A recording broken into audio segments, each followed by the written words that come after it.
Everybody thinks their ideas are right. That's why the people you call terrorists call themselves freedom fighters.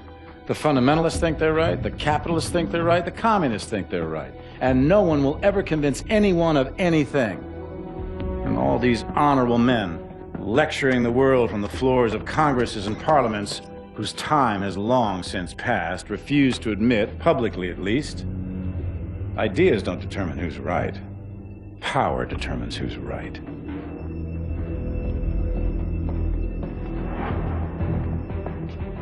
And I have the power, so I'm right.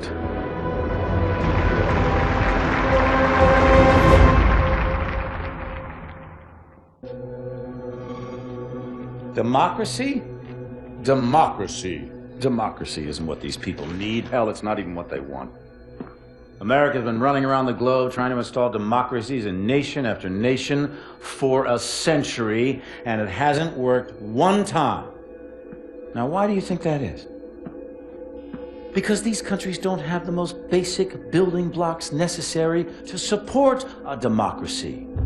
Little things like we ought to be tolerant of those who disagree with us, or we ought to be tolerant of those who worship a different God than us, or that a journalist ought to be able to disagree with a fucking president. And you think you can walk into this country based on fundamentalist religious principles, drop a couple of bombs, topple a dictator, and start a democracy?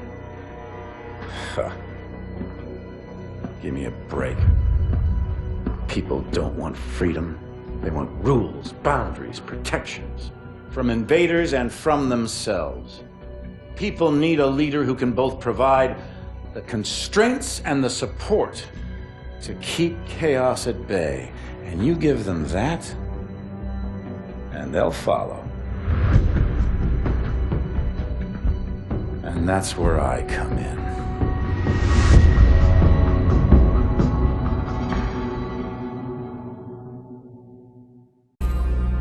The world is asking one question.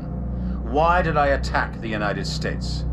The United States has had the world in a constant state of war for over 100 years. Time and again, we have seen the catastrophic results of this belligerent, militaristic policy.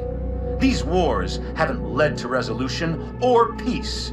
These wars have only led to more wars. The United States has set the agenda because they wielded the biggest stick. Well, no more. This is not the beginning of a war.